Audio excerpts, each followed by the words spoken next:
Hello everybody, Maven here, and this will be an honest PvE review of the Cold Front SMG from the Dawning event and all of its god rolls that it has to offer. So I'll also show you how to farm an infinite amount of these very quick and easy and efficiently.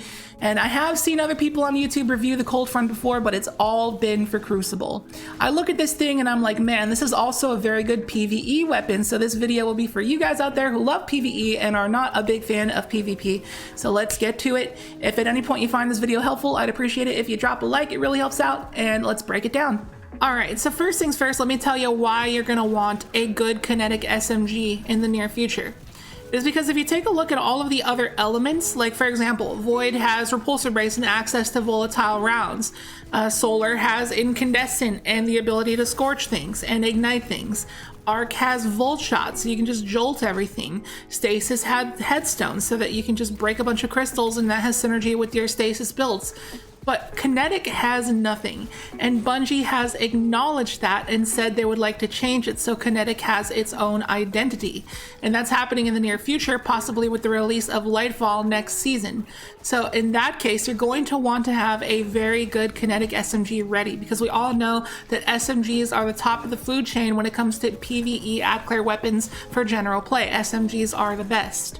Also, if you take a look at this clip here, we have two different 750 RPM SMGs, one kinetic, one energy, and the energy one hits for 1300, the kinetic hits for 1400. And the reason why is because primary kinetic weapons hit for 5% more damage to unshielded combatants than energy primaries do. So that is one perk that not a lot of people know about that kinetic weapons have. So this also is another factor that ties into why you'd want a good kinetic SMG. So these three SMGs right here are the three best kinetic SMGs for their given archetypes. For 900 RPM, the honor goes to the Submission SMG that you can currently craft from the Val the Disciple raid. And for the 750 RPMs, it goes to the Extraordinary Rendition that was from Season 16, and it is no longer obtainable. Well, to be specific, it is obtainable, but only through Dares of Eternity and only on certain weeks. So your odds of getting one are very low, let alone farming it. So you have to be kind of like the luckiest person in the world to get a God Roll Extraordinary Rendition right now. So safe to say that the Cold Front is going to be a lot better to farm.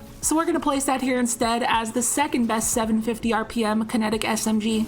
And for 600 RPMs, the best would be the NEOD that you can still obtain by going to the helm, talking to the star chart, and focusing Hawkeye weapons. Now if we take a look at these three SMGs and their god rolls, to have a good god roll ad clear primary in the game, you gotta have a damage perk. And that for the NEOD and for the Cold Front is going to be Rampage. And then for the Submission, it is going to be Swashbuckler.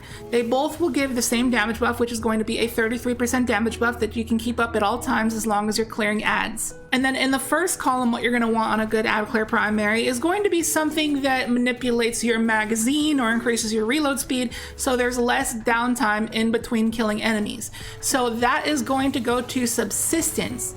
Now the Submission and the Cold Front can get Subsistence, and that in my opinion is the best perk in the game to have on your ad clear primaries, because you just basically do not have to reload. You don't have that downtime, you just keep shooting and shooting and shooting. Now the NEOD does not have access to Subsistence, but it does have Feeding Frenzy, which is the next best thing. It's going to make you reload lightning fast. And now let's go ahead and compare the damage of these three archetypes with their damage perks completely active, Rampage ×3 and Swashbuckler ×5. So for the 900 RPM, the Submission, we are hitting a body shot damage of 1392 and a crit damage of 2306. And next up for the 750 RPM, the Cold Front, we're hitting a body shot damage of 1920 and a crit of 2667. And finally, for the 600 RPM, the NEOD, we're hitting a body shot damage of 2175 and a crit of 3050. Alright, so let's compare and contrast all three of these damage numbers based on the RPM. So I'm no math guru. I don't know how the heck people calculate DPS in YouTube videos, but if you know how to do it, feel free to do that in the comments, because I don't know how this math lines up and what is the best damage for their given RPM. If I had to take a wild guess though, I would say that 600 RPMs would win for damage. And while I would guess it has the best damage, it doesn't have access to the best perk subsistence, and the Cold Front does. So therefore, I would say that that pushes Cold Front to the lead, making it the best Kinetic SMG. I mean, technically the second best, because the Extraordinary Rendition that is no longer obtainable also gets Subsistence Rampage, just like the Cold Front, but again, you can't get it. The Cold Front, you can, and you only have 1 week left to get it. And I know a lot of people complain about this thing's stability stat, but I'm a controller player and I got one with a couple stability parts, and this thing is actually really controllable. I don't know what people are talking about when they say it jumps to the moon, because I can control it just fine. And for those curious, Cold Front's PvP god roll is Perpetual Motion Rangefinder. Got it right here, but we're not going to go into that. And for the other potential PvE god rolls that some people might be thinking about is like, what about Frenzy? Now, Frenzy takes aggravatingly long to activate and doesn't do nearly as much damage as Rampage ×3. I would say it is definitely not worth using. And then some people might be interested in the brand new Cascade Point perk, but here's a clip right here for you. It is tough to activate and it doesn't last as long as you want it to. It is not nearly as good as Rampage. So without a doubt, Subsistence Rampage is going to be your god roll.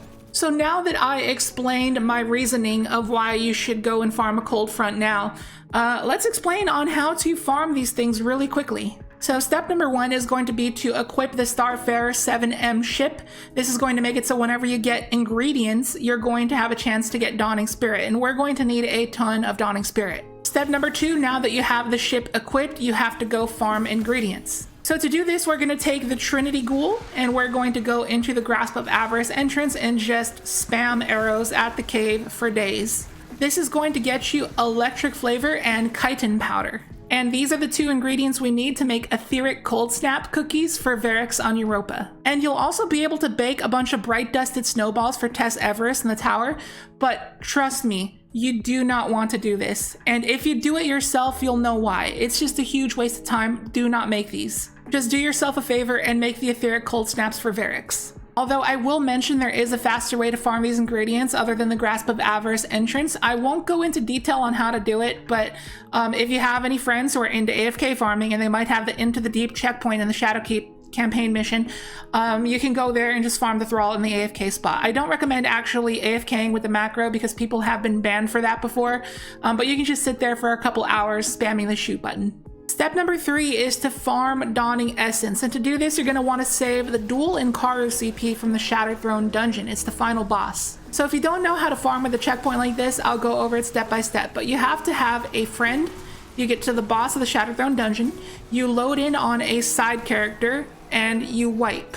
So that saves the checkpoint on that character. And they're going to want to leave and go back to your main character and join on your friend who's sitting at the boss.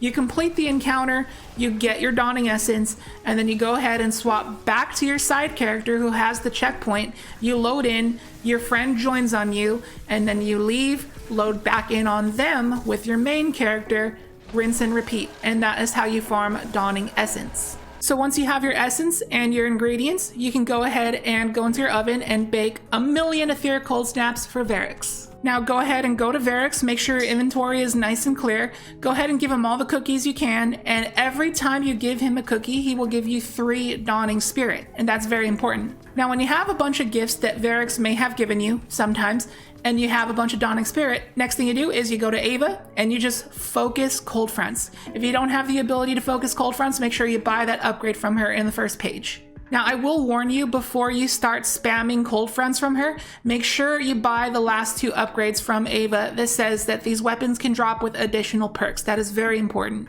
And then you can go ahead and buy all the Cold Fronts you want and pray for a god roll. And with these steps I showed you, you're going to be able to get probably about 20 Cold Fronts in like 2 hours. It's really quick and easy, and you can do this for all of the Dawning weapons, not just the Cold Front. So anyways, it is assumed by the community that when Lightfall rolls around that the kinetic weapon identity would somehow be tied into Strand. I highly doubt that because, you know, when Stasis rolled around, we got Stasis weapons. So I feel like we'll just end up getting Strand weapons and they'll have their own identity. But what do you think that they would add for kinetic weapon identity? Because I'm trying to think of ideas. I got nothing. Like, you know how with Echo of Instability on Void, you get a nade kill and suddenly you got volatile rounds for 10 seconds on your Void weapons? What if it'd be something like that? Like you get a nade kill and then you get like explosive rounds on your kinetic weapons. And then just for 10 seconds, you have time payload on everything, regardless of if it's a full auto weapon or not. So everything has like a delayed extra explosion for just bits of free damage, or just like free armor piercing rounds, break all the shields regardless of match game. Those are some ideas. What do you think they would add? Let me know in the comments. So that's gonna wrap up the video, guys. Get out there, get to farming the second best kinetic SMG in the game. I wish you the best of luck on your god rolls. If you have any questions, feel free to leave them in the comments down below and I'll try to answer them. If you enjoyed the video, be sure to hit the like button and drop a comment, because those two actions really help the algorithm and the video's performance. And if you're new, make sure to subscribe. We do content like this here and builds and weapon testing and stuff all the time. So I hope you stick around. Hope you have a nice rest of your day and a good Christmas, and I'll catch you in the next video. Peace out.